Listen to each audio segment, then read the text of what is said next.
The pyramids are eternal. You are not. You're just here to lift the parts that last longer than you. You wake up face down in the dirt. Again, back's already screaming. Someone's yelling about bricks or grain or the guy who died yesterday and hasn't been moved. Doesn't matter. You're not a pharaoh. You're not a priest. You're not even background scenery. You're a slave. And not the cool kind. Just the kind that hauls stone until something breaks. And hope it's not you. They told you Egypt was glorious. All gold, gods and greatness. They forgot to mention the part where someone hands you a rope and tells you to start dragging. So before we descend into the sun-baked misery of this job, go ahead and subscribe, but only if this kind of grim, honest history is your thing. And drop a comment while you're at it. What's one modern thing you'd smuggle into ancient Egypt to survive just one day? Now dim the lights. Maybe turn on a fan for that soft, dusty background hum. Let's begin. Welcome to ancient Egypt, land of gods, gold and glory, if you're a pharaoh, or a priest, or maybe a cat worshipped for doing absolutely nothing. But you're not sacred, you're not seated on a throne, you're not even on the guest list, you're a slave, a body, a back to break and a pair of hands no one will remember. And now you're going to learn how to survive. Barely. Let's start by crushing your favourite myths under a nice, heavy stone block. The idea that life in ancient Egypt was a parade of golden chariots, perfumed evenings by the Nile, and gentle harp music wafting through lotus-scented air. That's propaganda, crafted by rich people who could afford both harps and perfumers. For you, the music is shouting, the perfume is sweat, and the only golden thing you'll see is the shine of the sun roasting you alive from above. Modern romantics love to talk about how Egypt treated their slaves better than other civilizations, which is a bit like saying your cage is more comfortable than the other cages. You're still in a cage. You're still not free. Maybe you're not getting whipped daily, but that doesn't mean you're getting weekends off and dental. Some slaves were war captives, others were born into it. Debt, punishment, poverty, it didn't matter how you got here. You're here, property, not legally a person, just a function, a tool, a number, if they even bothered to count you. If you're lucky, and I mean really lucky, maybe you get assigned to a household. Maybe you carry jars or wash clothes or take verbal abuse instead of physical. But most aren't that lucky. Most get sent to the work sites, the quarries, the canals, and yes, the pyramids, those massive monuments that have stood for thousands of years, inspiring awe and conspiracy theories in equal measure. You built those, not because you believed in the afterlife, because someone told you to lift the block or get beaten by one. Aliens didn't build the pyramids. You did. You, with your blistered palms and your sun-boiled skin and the rope digging into your shoulders as you drag tons of limestone uphill. You don't get a statue. You don't even get a name etched into the mortar. The pharaohs got all of that covered. You're just the breath behind the bricks, the ghost in the quarry. The day starts before the sun, not to the gentle chirp of birds, to the sharp voice of a taskmaster or the hard end of a stick.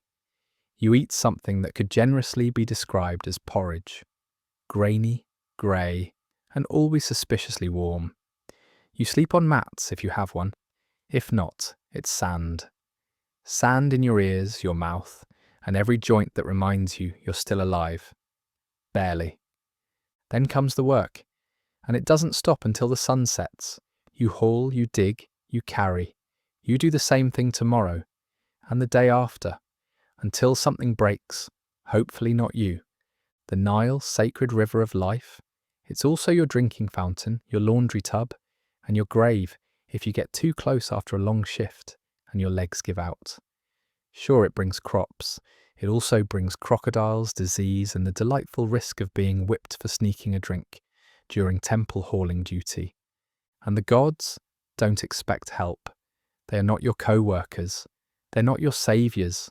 They're the silent observers on gilded walls, demanding incense, songs, and offerings you'll never afford. You won't be praying in their temples, you'll be scrubbing the floors outside them. If you're lucky, a priest might chant a few words over you after you die, if someone's paying. Spoiler, no one is. Ah yes, the afterlife. You've heard the myths, the beautiful fields of reeds, the eternal banquet, the glowing bark sailing across the stars. But here's the catch, you need a proper burial, a name, and a heart that weighs less than a feather. You don't have any of that. You'll be dumped in a hole, if anyone bothers at all. No spells, no amulets, just silence. Even in death you're on the outside. You might be tempted to think death is freedom, that if you collapse one day in the sun and never get up, you'll finally rest. But even that's uncertain. You don't get a funeral. You don't get remembered. You get forgotten fast, and yet you keep going. Because the only alternative to survival is extinction.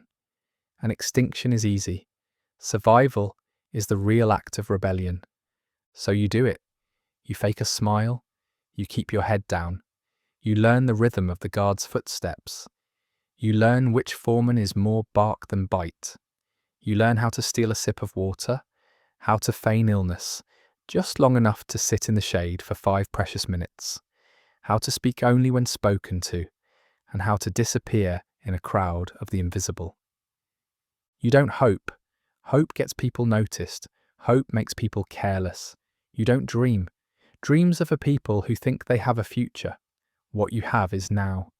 This moment. This breath. The next task. You aren't building your legacy. You're surviving someone else's. No one will write your name on papyrus. No one will sing your praises. But for today, you lived. You carried the stone. You dodged the whip. You ate just enough to not pass out. And in this world, in this life, that's the closest thing to a win you're going to get. So welcome to ancient Egypt. You're not a myth. You're not a god. You're a body, burned and bent and barely upright. But you're here. And that's enough for now. Let's talk about how you got here. Nobody chooses this life. You're born into it, taken, sold, recycled into someone else's story. Maybe you were born into it.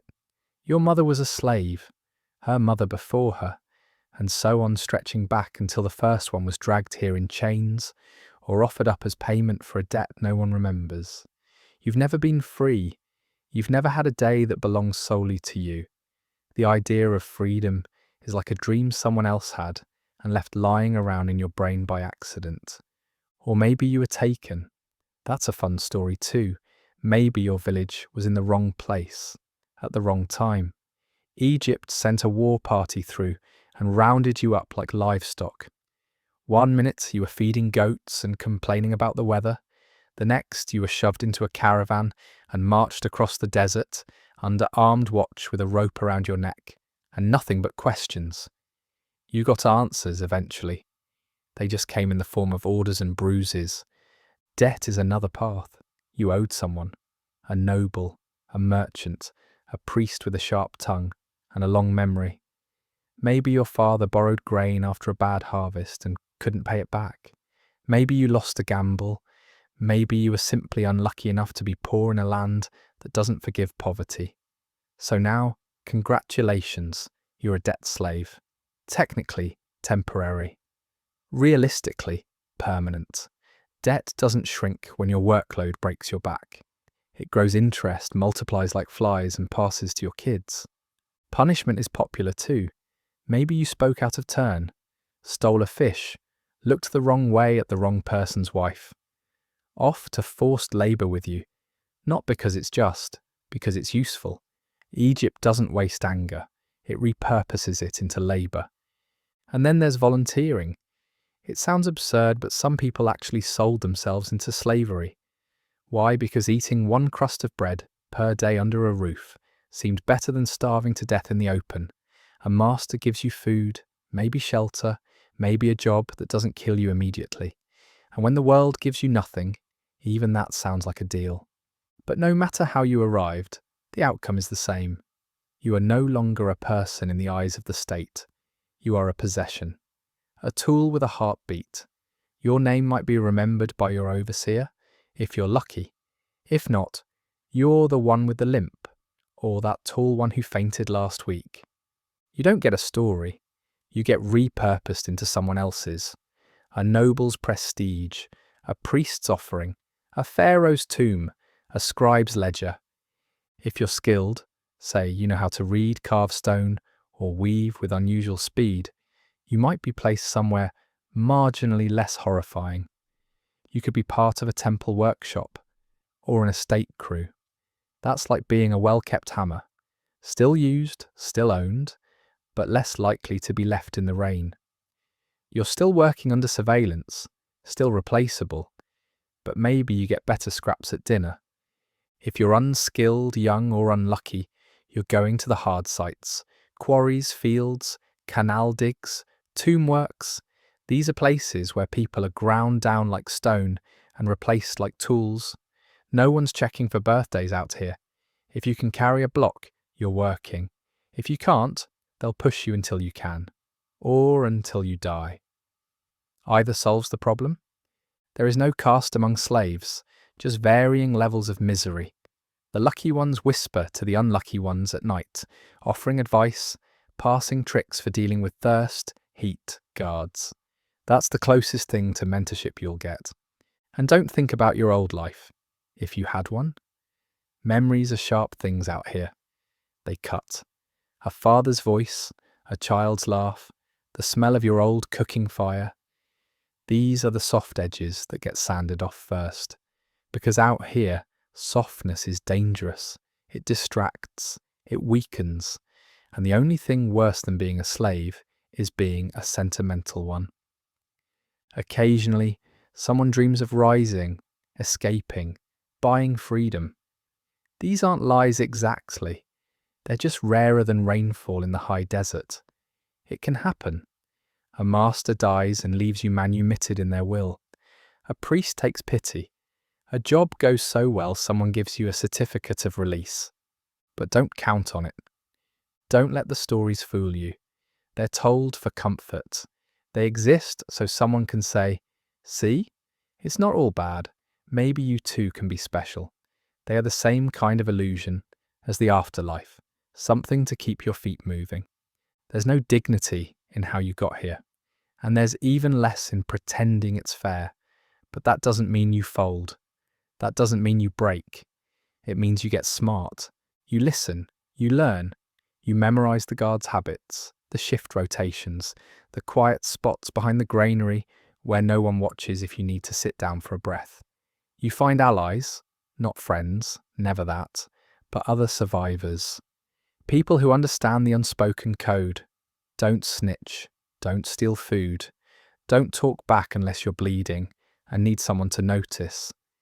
You learn how to take punishment with your mouth shut, how to avoid eye contact, how to look busy while resting, how to mutter prayers to gods you no longer believe in, just to make the overseers think you're humble and harmless. Because survival in this system isn't just about strength, it's about invisibility. It's about becoming small enough to avoid the whip and useful enough to avoid the pit. You are not a name, not yet. You're a task, a number, a shadow, under a block of limestone. But you're breathing, and for now, that's enough. Let's talk about the lie they tell you when they need your body, but not your future. You were told there'd be coin. Not a lot, of course. No one's pretending this is a career, but enough to get by. Enough to maybe, someday, buy your freedom. That's the lie. That's the story you were fed, and like a fool choking on dry porridge, you swallowed it. Because what really happens is this. You get paid in promises, in half smiles, in when this project is done, or when the scribes settle accounts, or when the overseer remembers your name. Which, spoiler, he doesn't. To him, you're just that one with the limp, the one who talks too little, the one who bled all over the grain sacks and still didn't die. He's not counting your days worked. He's not counting anything except how many more bodies he needs to hit quota before the sun goes down.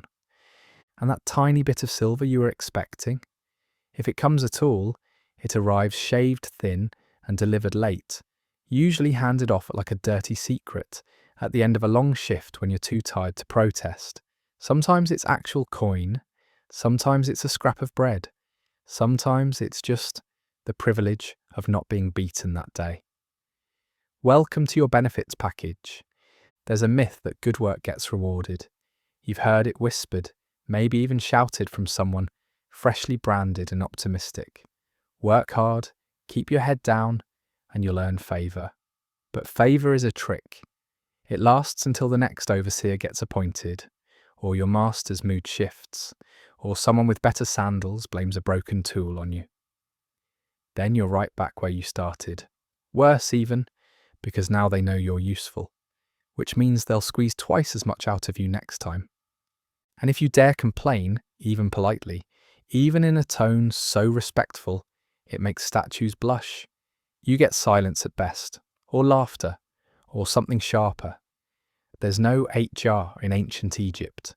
Your grievances go unheard because they were never meant to be spoken in the first place. You are not here to be treated fairly. You're here to perform. Occasionally the higher-ups want to feel virtuous. That's when they throw out small gestures. A double meal ration. A half day off during a festival. After the heavy lifting, of course. Maybe a robe 2 inches thicker for winter nights. As long as you swear on your ancestors, you'll return it. These aren't gifts. They're investments.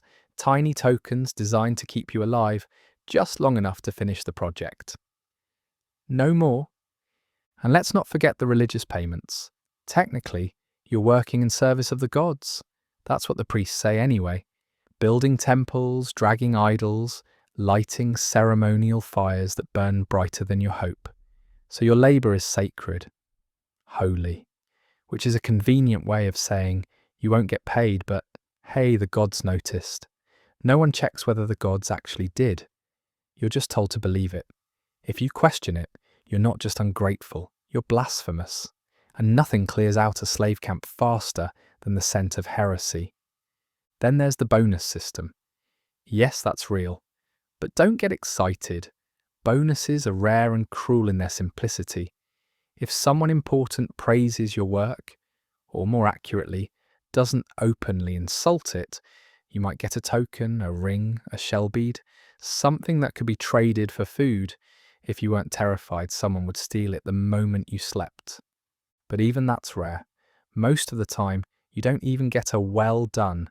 You just get more work. The reward for surviving is being considered able to survive harder. You lifted 20 bricks? Great. Tomorrow you're doing 30. You didn't collapse from heat stroke? Amazing.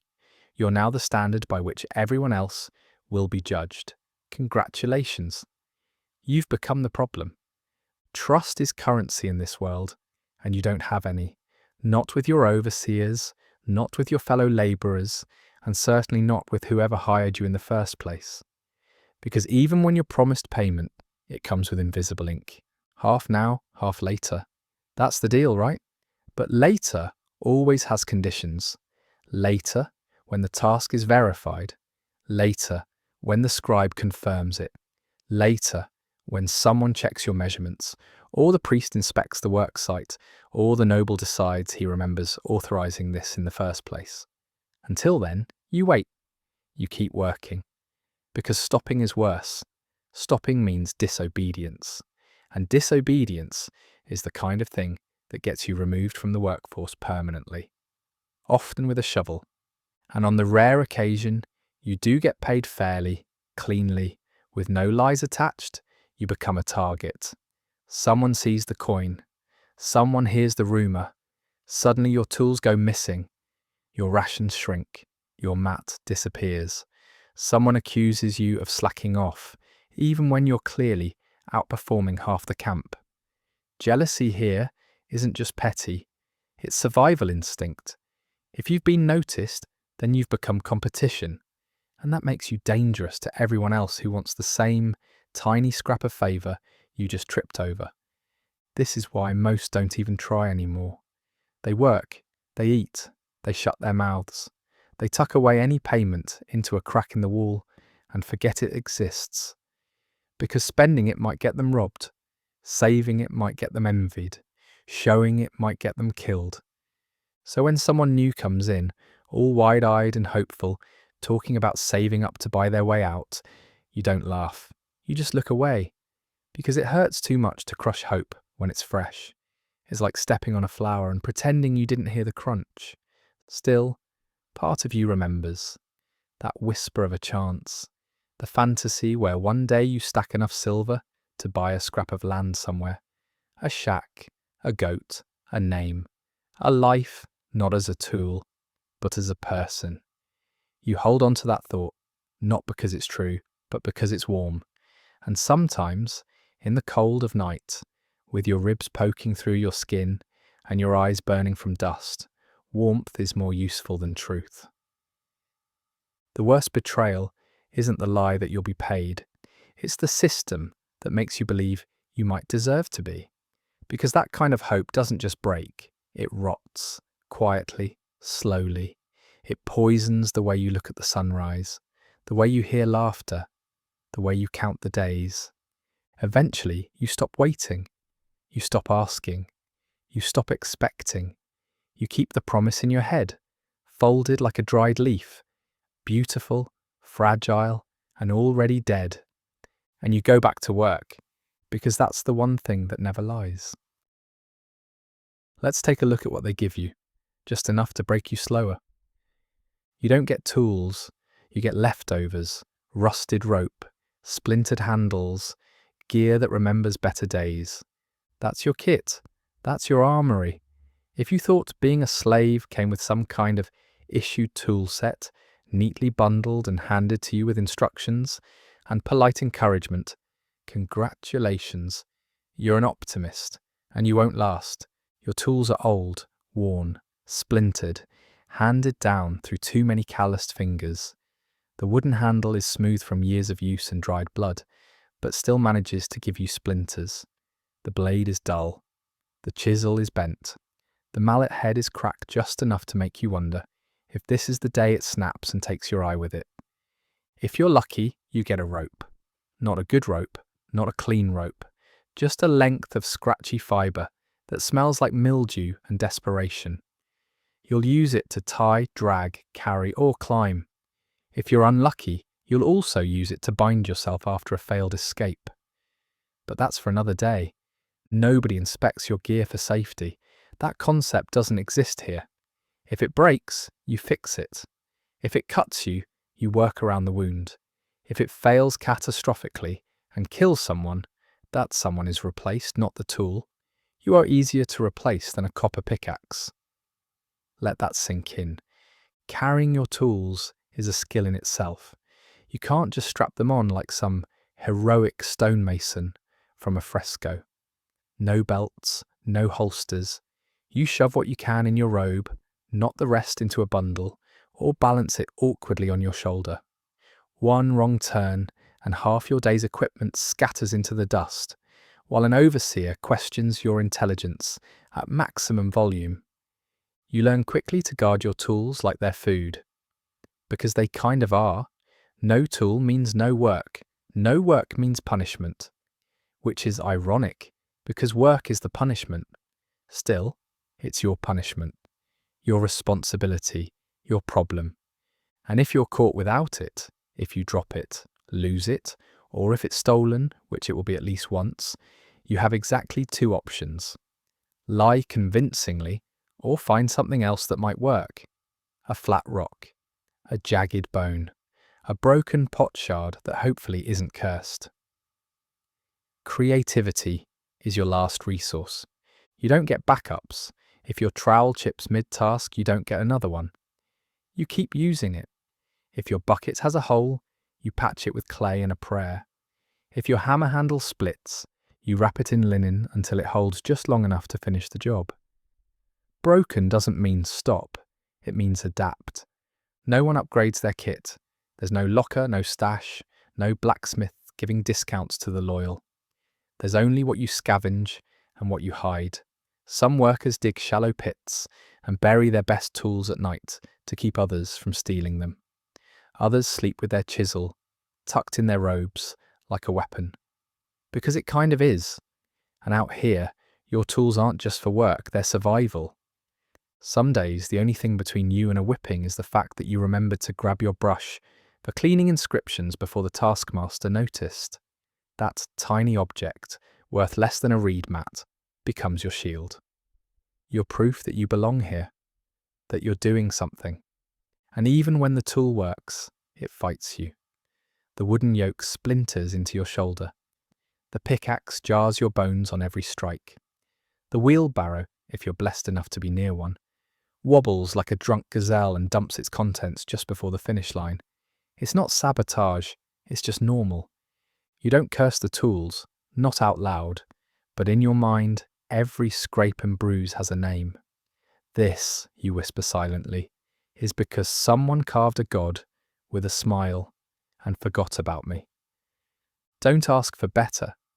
Better doesn't exist.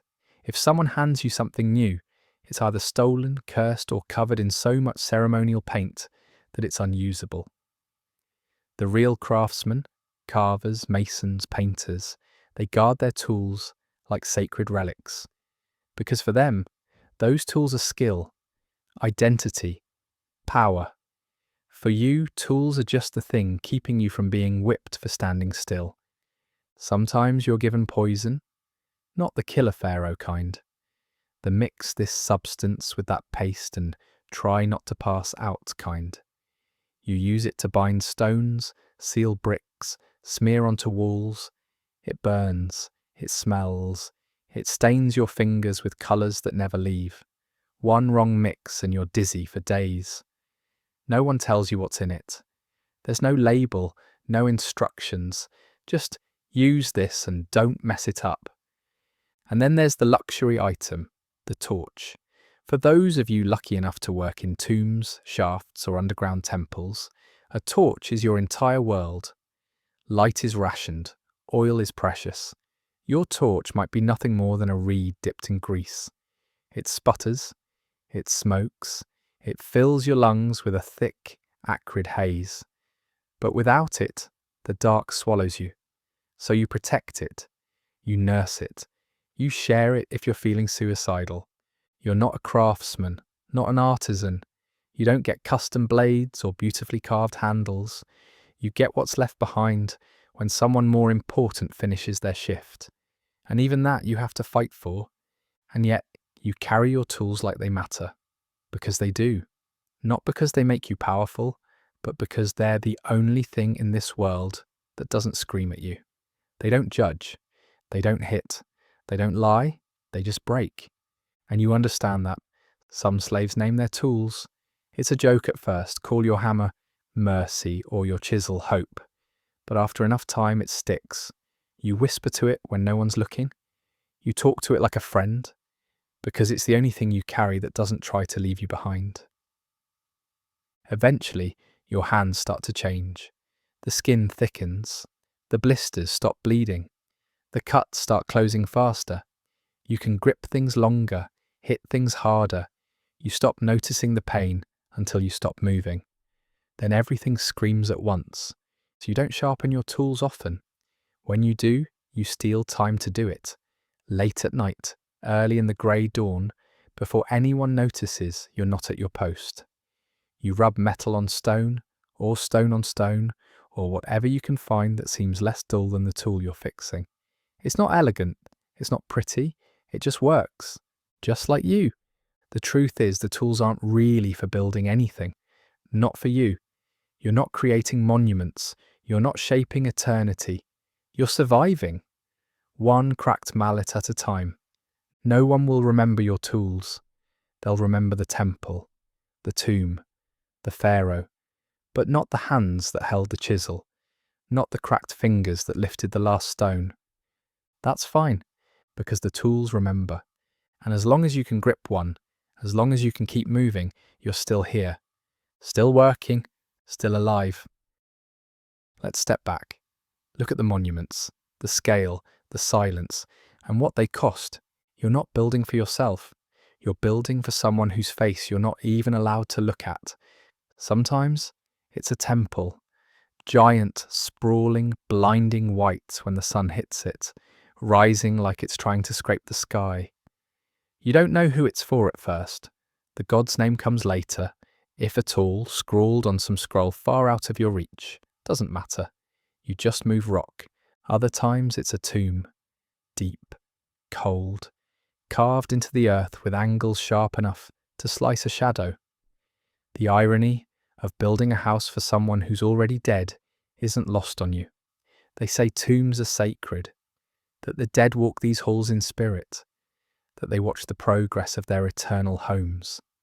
You don't see ghosts, you see dust, you see torches burning too low, an air so thick your lungs sting. If the dead are watching, they're welcome to take a shift. Then there are the royal projects, pyramids, obelisks, pleasure palaces built for pharaohs who believe their names will outlast time. And maybe they will. Yours won't. You'll be gone before the final capstone is placed.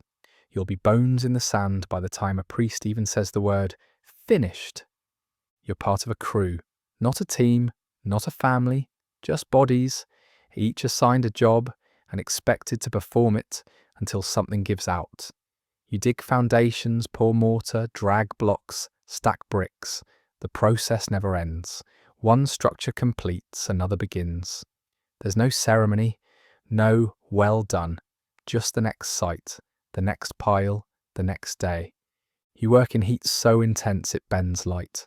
The air shimmers. Your sweat doesn't even drip anymore. It just evaporates. Your sandals disintegrated months ago. You're barefoot, toes split, nails black with impact and rot. You still walk, still carry. You're not always working in the open either.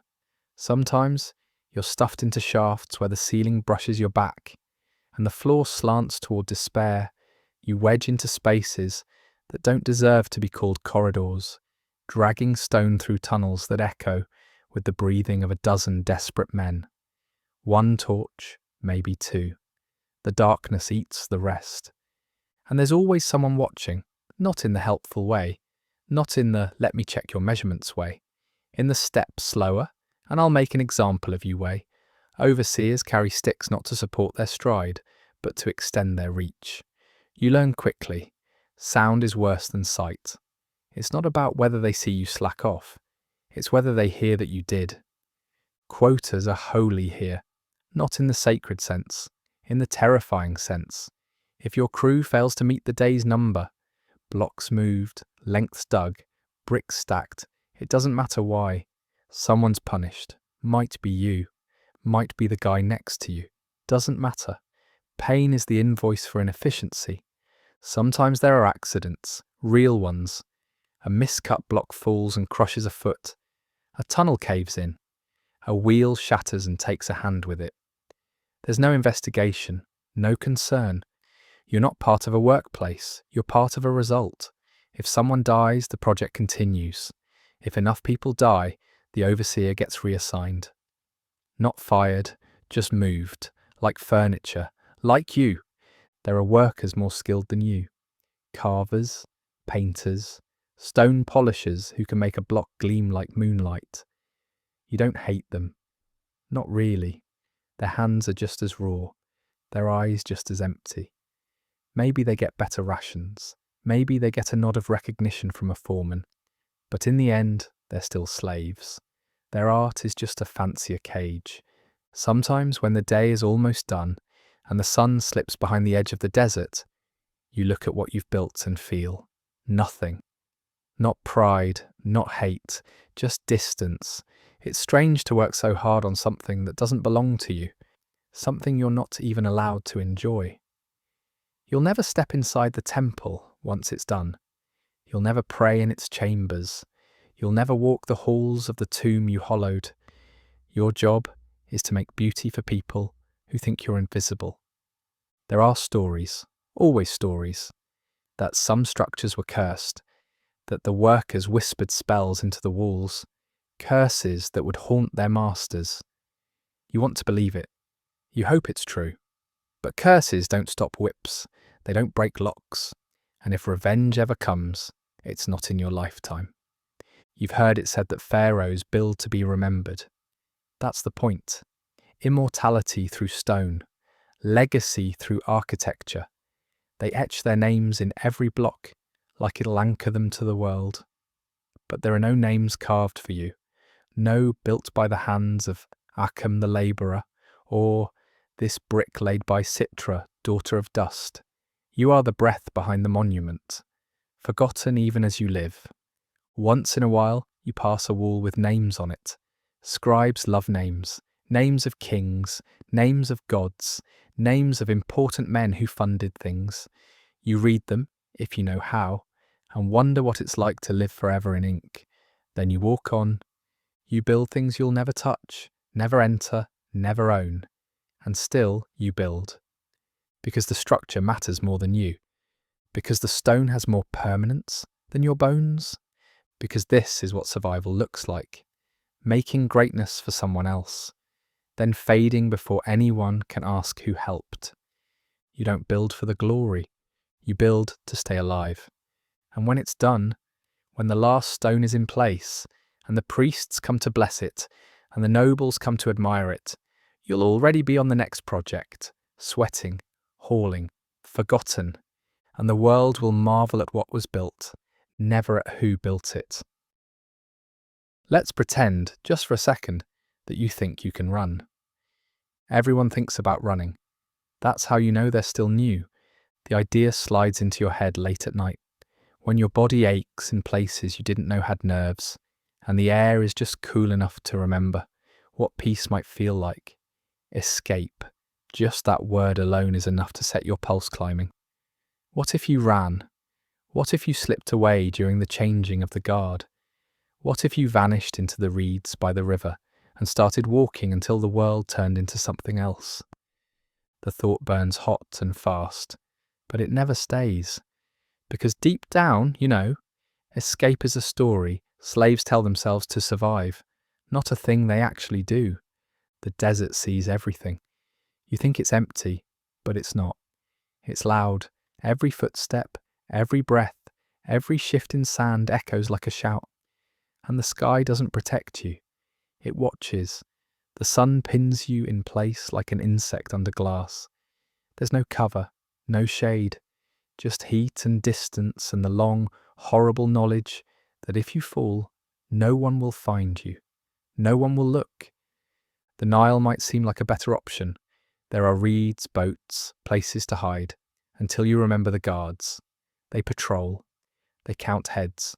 They spot absences like hawks spot mice. And if one slave is missing, everyone suffers. That's the rule. Punish the many to break the one. So if you go, you're not just risking your life. You're offering up everyone you worked beside to pain you won't even be around to see. That's what makes escape worse than impossible. It makes you a traitor. But let's say you do it, somehow. You wait for the chaos of a festival. You memorize the guard rotations. You fake an injury, limp behind a column, and slip into the shadows like a whisper. You run. You make it out. Then what? You have no food, no shelter. You can't walk into a village. You're branded or bald or scarred, or just out of place enough to make everyone start asking questions. You don't have papers. You don't have coin. You don't have a name anyone wants to say aloud. You are nothing but a stolen breath in someone else's system. You don't belong anywhere. Maybe you try to join the nomads, the Bedouin, the desert folk, people who live by their own rules. Maybe you think they'll welcome you. But why would they? You bring nothing. You know nothing. You are a risk, a mouth, a story, a heat-stroke liability. They turn you away. Or worse, they turn you in. Because there's always a reward. That's the other side of escape. You become valuable in the wrong way. A few copper coins for the return of a runaway slave. And if you're lucky, you're only beaten. If you're unlucky, your fate is used as a lesson for others. Public, creative, unforgettable. There's a ritual for return, a parade of shame. You're dragged back, stripped, lashed, marked. If you weren't branded before, you are now. If you were branded before, they make sure the scar is deep enough this time to write its own sermon. From then on, you are a warning, not a person. There's no redemption for trying to be free. No one thanks you for your courage. No one respects your effort. You are stupid, reckless, selfish. That's the story that gets passed down in whispers. They don't say your name anymore. They say, that one who ran, and everyone else learns the lesson without having to feel the lash. That's why you don't run. Not because you're weak, because you're awake. Still, sometimes people try. Desperation turns men into myths, even if only for a moment. You hear the stories passed from mouth to mouth like smuggled fire. One man vanished into the cliffs and became a bandit. One woman walked the Nile south and became a priestess in Nubia. A young boy stole a guard's uniform and walked out the front gate. They're all lies, or if they're true, they're the kind of truth that gets a dozen others killed trying to follow it. Hope is dangerous out here. It spreads, infects. Escaping once would be a miracle, but escaping twice, that would mean the system doesn't work, and the system doesn't tolerate failure. So they close every path, they double the watch, they tighten the quotas, they preach about loyalty and duty and divine will, but mostly they make sure no one forgets what happens when someone tries to leave. Even if you never try, the fear of it stains you. You're watched differently, treated differently. If you work too hard, too quiet, too focused, they suspect. If you ask questions, they suspect. If you speak too little, or too much, or not at all, they suspect. You learn to exist in a narrow band of invisibility, not so impressive that they worry you're plotting something, not so slow that they think you're testing limits, just competent, just compliant, just enough. Sometimes you lie awake, stare at the stars and imagine the walk, what it would feel like, where you'd go, how far your legs could carry you before the sky turned hostile and your body gave out. You don't dream of cities, you dream of absence, of no more orders, no more calls to rise, just silence, just stillness. But even that is too much to want. So you bury the thought. You wake when you're told. You work until you're stopped. And you live, not because you escaped, but because you didn't. Let's talk about the silence, the way it grows. There's a moment every day when you feel it. Not fear, not pain, something else. A kind of emptiness, but not peaceful. Hollow, sharp-edged, like someone scooped out the part of you that once looked people in the eye. You stop trusting, not because you want to, because you have to. It's not a choice, it's survival. Everyone here is desperate. Every face you see is a cracked mask stretched thin by hunger and sun. These aren't friends. They're not allies. They're risks, competitors, other mouths trying to survive on the same meagre rations, under the same suffocating hand. You don't speak unless you must. You don't share unless you're ready to lose it. You eat quickly, eyes on the sand, posture small. You sleep with one arm curled around your mat, the other around whatever you can't afford to lose, your tool, your food, sometimes your sandals. Some slaves still try to form bonds. They whisper jokes, share crumbs, talk about the past, but you see it for what it is, exposure.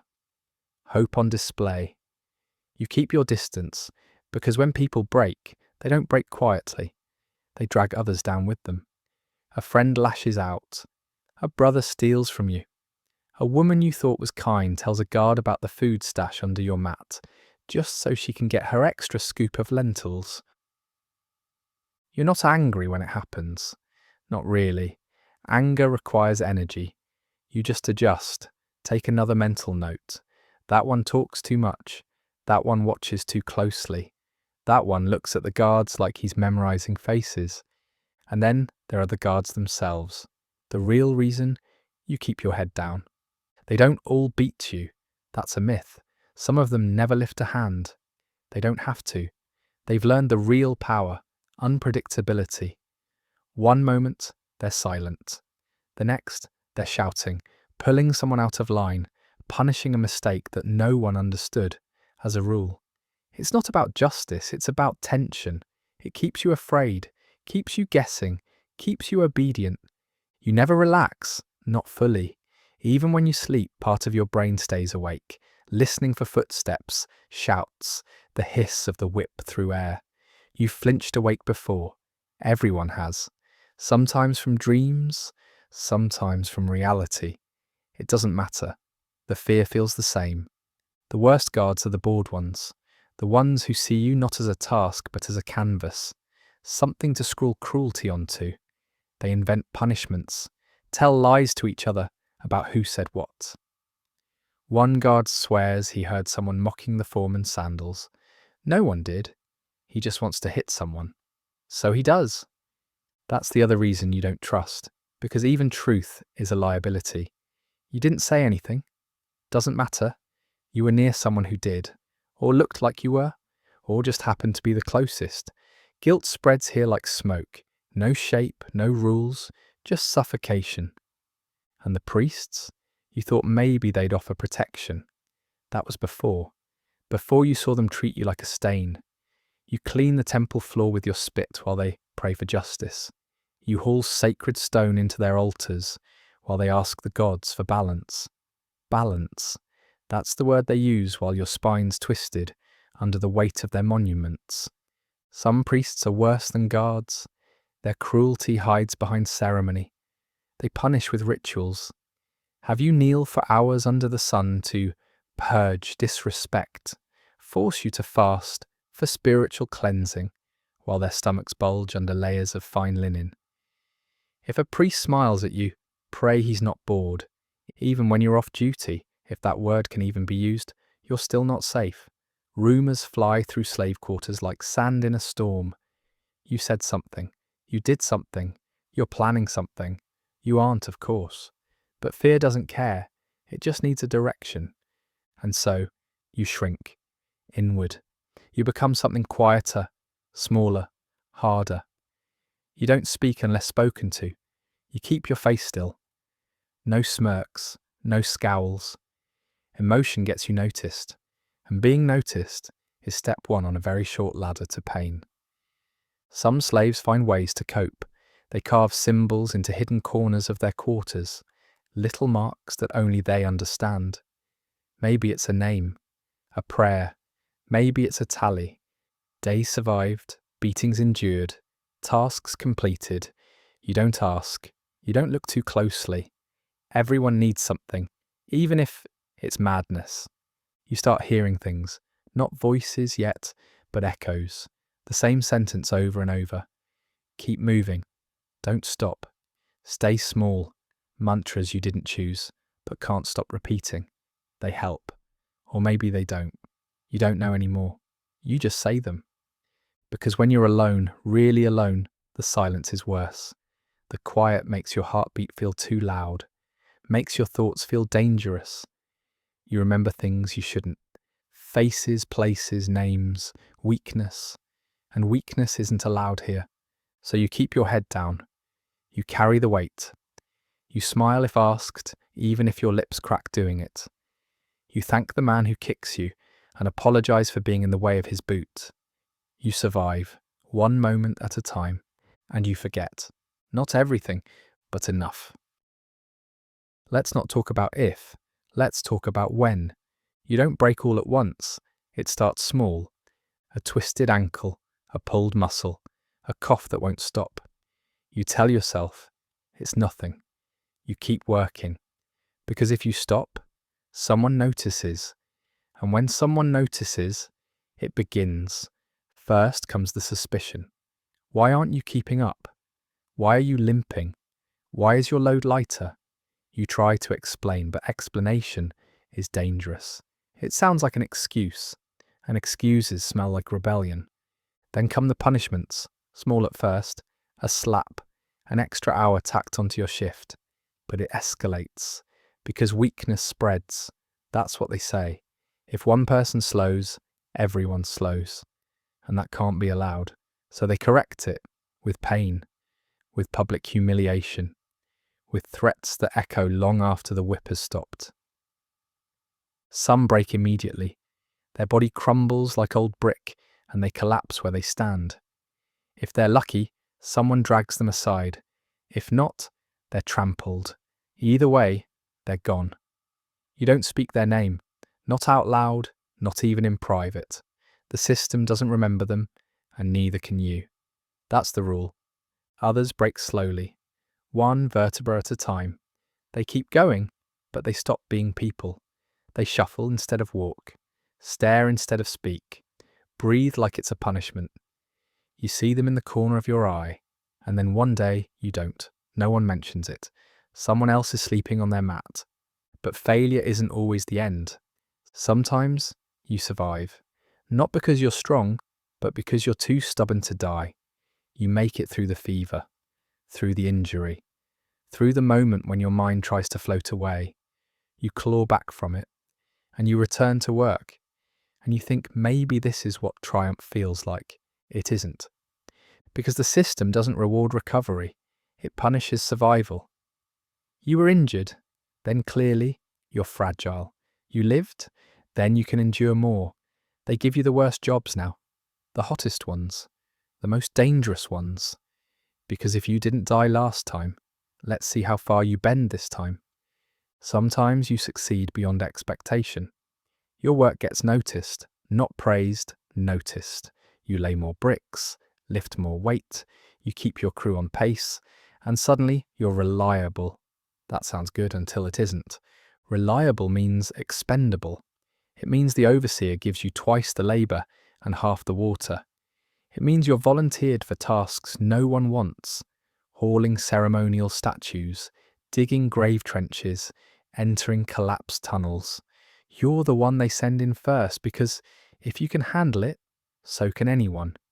And if you don't, well, at least they'll know it's dangerous. You don't get promoted. There's no promotion. There's only new ways to bleed. You hear about slaves who got freed. It happens, rarely. A master grants freedom in their will. A priest offers manumission as a reward for loyal service. But those are legends, decorations on the great tapestry of someone else's history. If it happens, it doesn't happen here. Not to you. Sometimes you see one, a freed man. They wear linen just a little cleaner. Their skin isn't as tight over their bones. They walk with the tiniest flicker of dignity. Not arrogance, just memory. They used to be where you are. And now they're not. You don't speak to them. Not unless they speak first, because even that small difference is a wall. The truth is success is a trap, because when you're good, they watch you more. They expect more. They take more, until all your effort is just proof that you have more left to give, and so they ask for it, over and over, until there's nothing left but dust. And if you resist, if you finally say no, that's when they break you completely, not with whips, with isolation. They remove you from the crew, assign you to solo tasks, put you under a different overseer, make sure no one speaks to you, no one helps. And when the silence gets loud enough, you break on your own, quietly, perfectly, like they planned it. And still, you keep going. Because what else is there? The system doesn't just beat you when you fail. It consumes you when you succeed. You are punished for breaking, and punished for not breaking. The only reward for survival is another day of surviving. You learn to celebrate small victories, a day without injury, a night where your dreams don't wake you screaming, a cup of water that isn't warm, the fact that your fingers still work, even if they tremble. You don't pray for freedom anymore. You pray for endurance, not because you believe, but because it's the only thing left to do. Let's imagine the end, not yours, but what's left after you. There is no statue of you, no inscription carved deep into stone, no name passed down through generations. You won't be remembered, not the way they said, not the way they promised, in half whispers and vague gestures toward eternity. They told you this was holy work. That building for the gods would make you immortal in some quiet, blessed way. They lied. What you built will last. The temple, the tomb, the monument. Your fingerprints are in the mortar. Your breath lingers in the dust beneath the blocks. But your name, if it was ever written at all, will be scratched out by time or ignored by the scribes. You are a body that passed through, a shadow in the labour tally. You used to wonder if someone would remember you. Maybe one of the priests, maybe a kind scribe. Someone would look back and say, there was a man here, he built this, but they won't, they can't. Because even the people who worked beside you barely knew who you were. That's how it works. You stay invisible long enough, and eventually, you become it. There is no grave with your name on it. When you die, and you will, it won't be in ceremony. It'll be in passing. You'll collapse under weight, or in your sleep, or quietly, while dragging stone in the midday heat. Someone will notice eventually, not right away, maybe after they finish their shift. And they'll do what everyone does, move you to the side, cover you with sand, say nothing. If there's time, someone might mark the spot. A symbol scratched on a nearby wall, a rock left upright, a line carved with a stolen chisel. But it won't last. Nothing you touched that wasn't made for a god will last. And if they burn your body, you won't even leave bones behind. Your family won't know. If you had one, they're far away, or dead, or broken by the same machine that broke you. There's no letter, no mourning, no one to carry your memory. The system doesn't make martyrs, it makes mulch. You think sometimes about the afterlife, what they said it would be, the field of reeds, eternal harvest, eternal peace. But even that is a lie dressed up in faith. Entry requires a name, a burial, a heart lighter than a feather, and a soul wrapped in ritual. You have none of that. You'll be lucky if your last breath isn't followed by a boot. And still, you built it. That temple, you carried its foundation stones. That tomb, you dragged the blocks into place, one bleeding footstep at a time. The pharaoh's name will shine for centuries, etched in obsidian and gold. Tourists will marvel. Scholars will study. No one will ask who lifted the damn thing into place. But you'll know. You were there when it rose, when the first pillar was raised and the first offering burned and the first priest claimed it as holy. You were already gone by then, already forgotten, already dust in the cracks of the stone. And maybe, just maybe, that's something. You were never supposed to be remembered.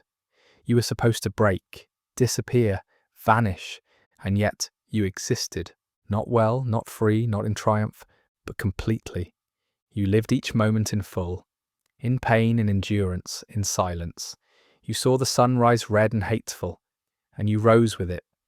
You walked with broken feet. You carried what kings could not. You lasted. No scroll will record that, no priest will sing of it, but the stone remembers. It always does. If you made it to the end, you survived. Barely. Let me know which part hit hardest. And if you're still breathing, hit subscribe. We've got more history that hurts.